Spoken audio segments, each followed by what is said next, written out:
E aí galera, tudo bem com vocês? Meu nome é Cauã e hoje a gente dá continuidade ao nosso curso básico em C. Bom, como vocês já conhecem, esse é o nosso grupo e a aula de hoje é sobre vetores. Bom, o que são vetores? Vetores são estruturas de dados que armazenam variáveis do mesmo tipo em uma sequência contígua na memória. Então assim, quando vocês declaram uma variável, vocês especificam o tipo dela e aí o computador ele reserva na memória dele um espaço para guardar essa variável. E aí você consegue manipulá-la, fazer contas, atribuir valores para essa variável ao longo do programa. Só que sempre é um valor para uma variável, então ela só guarda um valor. Com os vetores é parecido. Quando você declara ele, você coloca o tamanho, você tem que especificar o tamanho desse vetor, e aí o programa, o computador, vai reservar um espaço na memória desse tamanho que você especificar. E dentro desse tamanho vai ter vários espacinhos que vai servir como se fossem variáveis. Então a gente vai conseguir colocar diversos valores dentro de uma só variável, que vai ser esse vetor. Então isso é importante. Esses valores dentro do vetor, eles vão ficar ordenados, eles vão seguir uma ordem específica que pode ser acessada por índices do vetor. Então quando você colocar esses valores, vários valores dentro do vetor, você pode acessar cada elemento um por um através do índice do vetor, qual elemento você quer. Sempre seguindo uma ordem específica, então é para você achar qual valor você quer.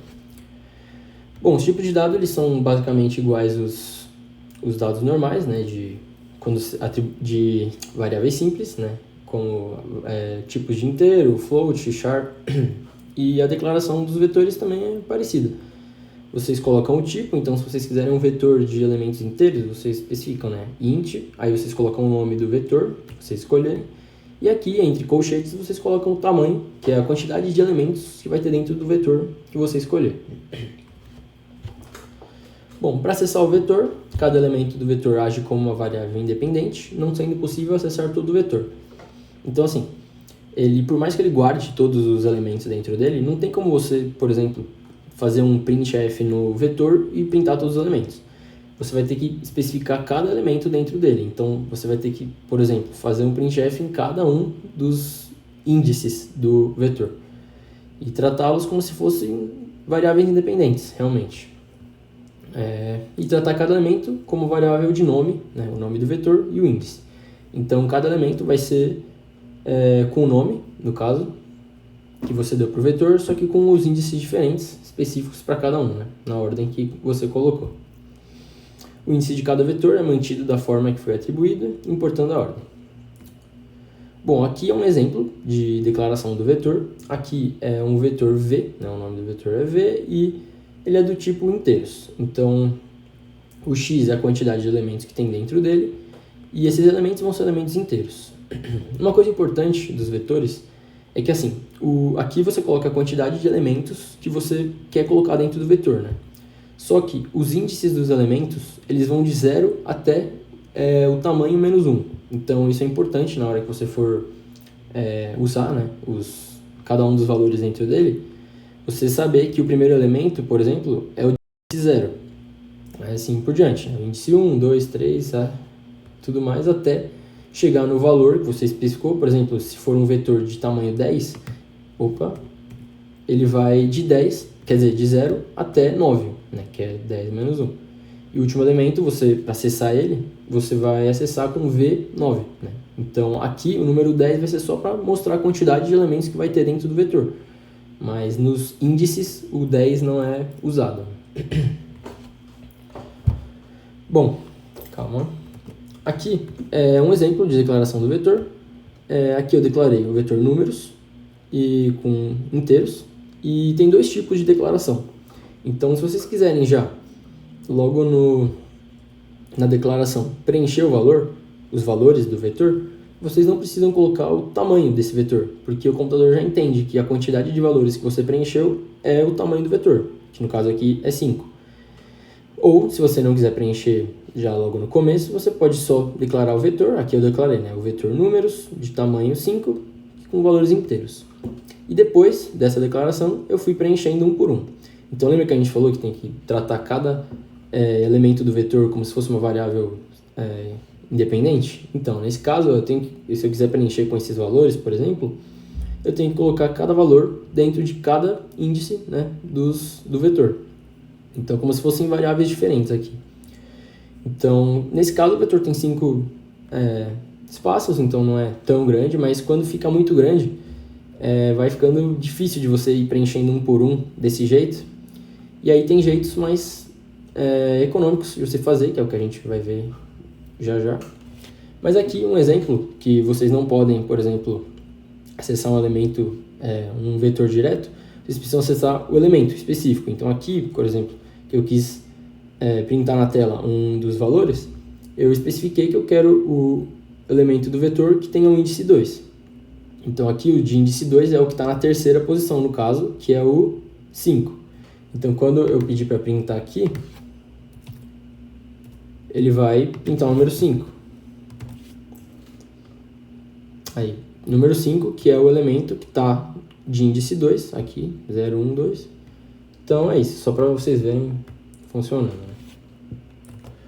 Bom, aqui, vocês viram como é chato, né? Quando o vetor for muito grande, você tem que ir preenchendo um por um dos elementos, aí fica meio complicado. Então, um jeito mais rápido, mais fácil de você preencher um vetor, ou ler um vetor, copiar e atribuir valores, alterar e comparar e tudo, vocês podem usar os laços de repetição, que vocês aprenderam em algumas aulas atrás, que é como o laço for e o laço while.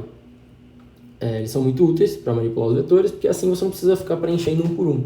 Você pode só colocar o comando e assim ele vai executando tudo mais rápido.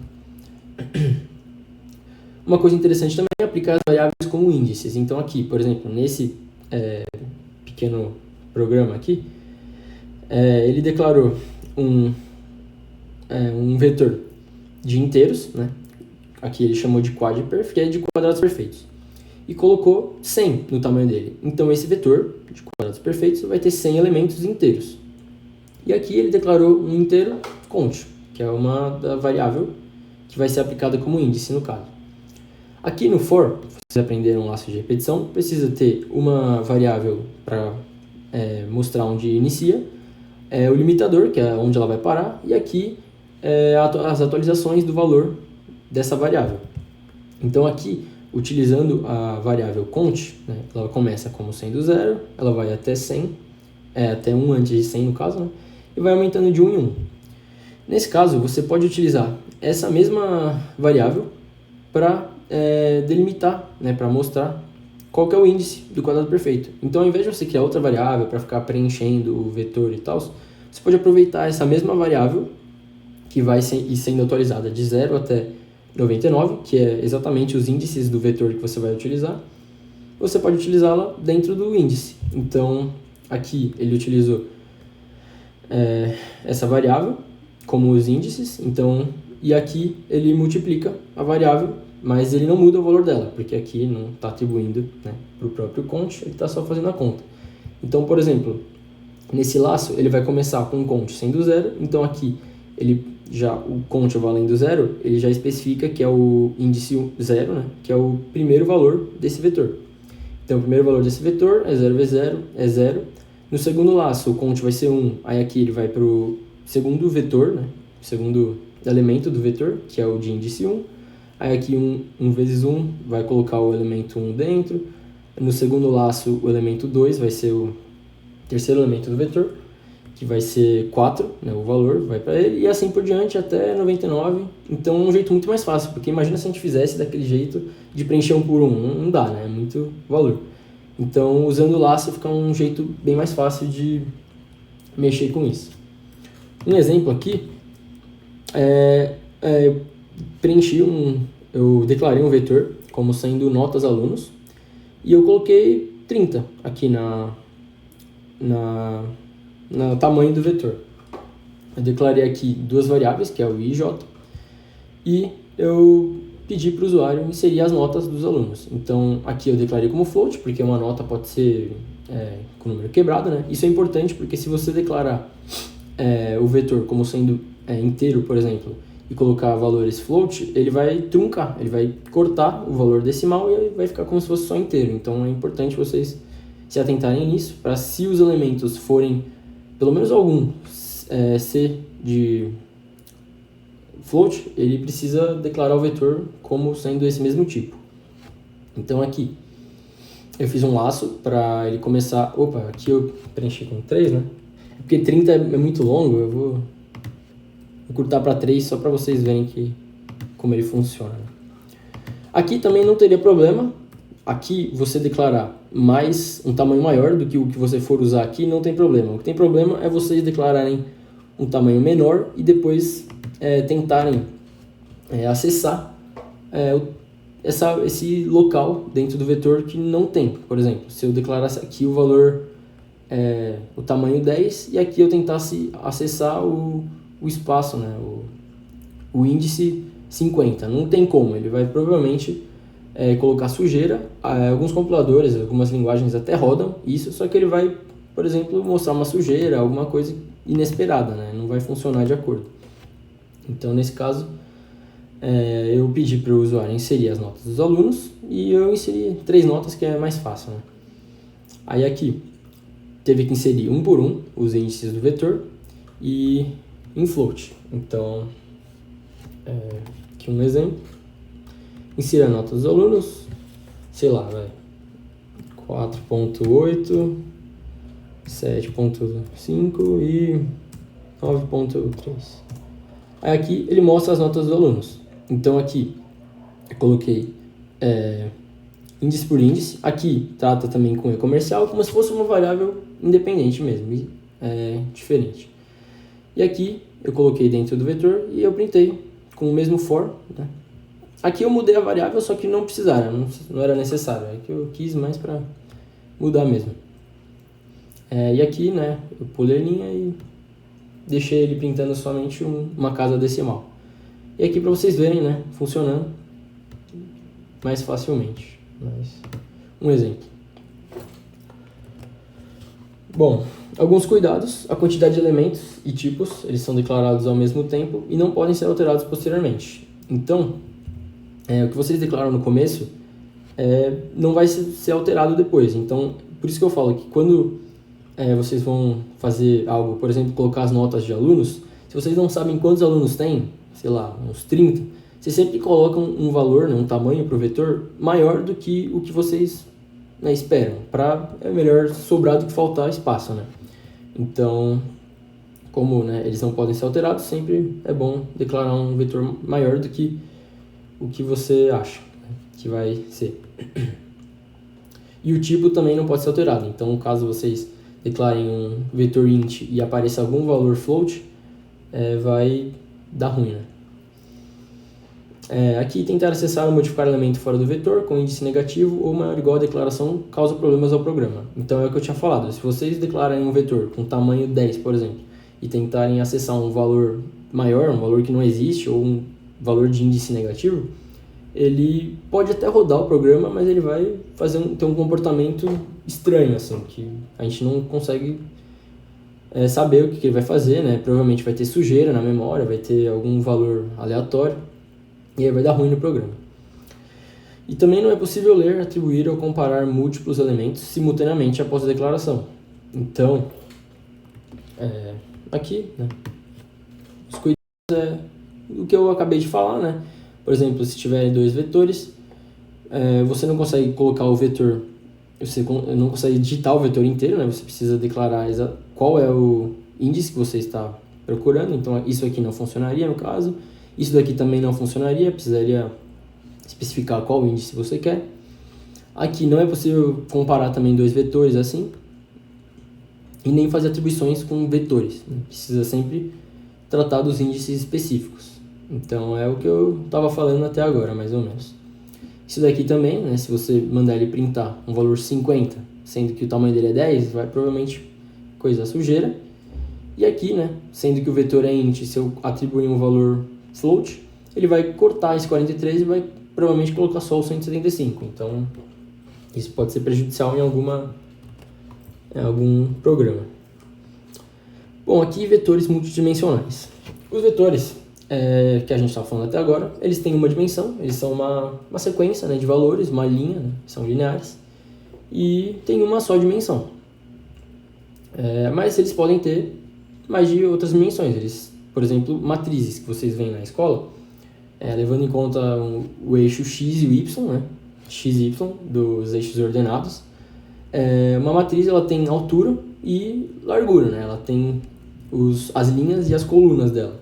Então, se você quiser declarar um vetor que tenha, por exemplo, o desenho de uma matriz, assim, tenha linhas e colunas, você pode declarar, né?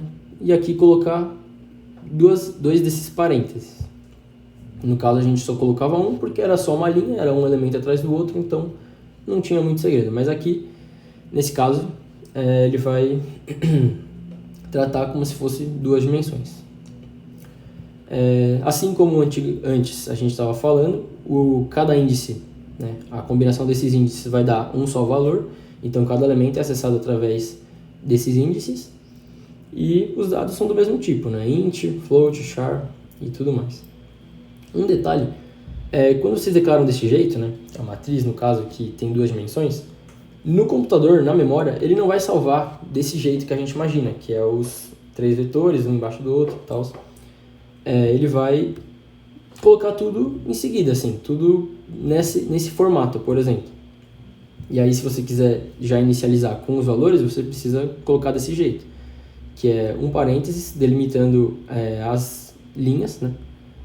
Esses índices, e cada um deles com o outro índice. Então, nesse caso aqui, que era 2 e 3, precisou de usar os parênteses, né? Para delimitar primeiro aqui uma das linhas e aqui outras linhas e 3 valores em cada uma. Então, um exemplo aqui prático. Aqui eu declarei uma matriz 3x3, que não é tão longa, né? Dá para printar aqui bem. E eu pedi para o usuário inserir os valores da matriz. Então, como agora a gente está trabalhando com 2 índices, a gente precisa usar 2 fors, pelo menos, para tratar as combinações. Por exemplo, se for na linha 0 e a coluna 1, se for a linha 0 e a coluna 2, se for linha 0 e a coluna 3, e assim por diante. E aqui também segue a mesma lógica do outro. Aqui, 3 é o tamanho de valores, né? A quantidade de valores, que são 3 para linhas e 3 colunas, né? No caso dá 9 valores. Só que nos índices, quando você for acessar, de 0 até o número menos 1. Então aqui vai ter a linha 0, coluna 1, linha 0, coluna 2, linha 0, linha 0, coluna 0, linha 0, coluna 1, linha 0, coluna 2. Ele não vai até o 3. E assim por diante a mesma coisa. Então aqui eu pedi para ele inserir os elementos da matriz, coloquei 2 fors, aqui usei i para linhas e j para colunas, né, que é o que a gente costuma usar na matriz mesmo da escola, os elementos, né? E aí ele vai pedir para colocar. E aqui eu vou colocando um por um. Esse for está dentro do outro for, então ele vai ser executado, nesse caso aqui, 3 vezes, que é para preencher as 3 colunas, entre aspas, da matriz. E aí quando acabar ele vai para a segunda linha, no caso, e a terceira linha, e assim por diante.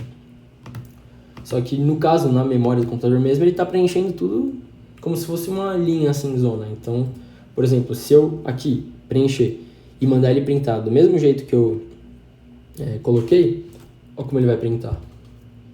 Inserindo os elementos, por exemplo, 1, 2, 3, 4, 5, 6, 7, 8, 9. Ele vai printar um do lado do outro, assim. Então, nem parece uma matriz, né?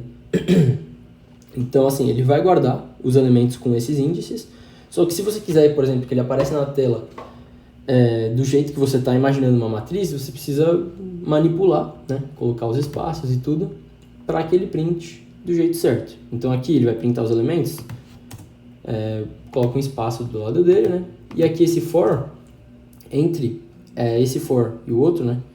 Quando acabar esse, quer dizer que acabou as colunas. Então ele deveria pular uma linha para colocar os outros elementos. Então aqui coloca outro printf com o comando para pular a linha, né? O barra N. E aí quando você printar dessa vez, preenchendo aqui de novo, ele vai printar do jeito certo. Então ele printou aqui, ó, por exemplo, ele começou esse for, aí ele printou o elemento 0, 0, elemento 0, 1, elemento 0, 2. Aí ele veio para cá, acabou esse for, veio para cá, pulou uma linha e foi para o segundo for. Printou essa outra linha 3 vezes também, executou 3 vezes o for, e assim ficou uma matriz como a gente imagina que é uma matriz de verdade, né? Então é isso, se vocês quiserem manipular, é só ir usando o que vocês já sabem, e é isso. Espero que vocês tenham gostado e aprendido pelo menos um pouco da linguagem C com a gente. É isso, abraço.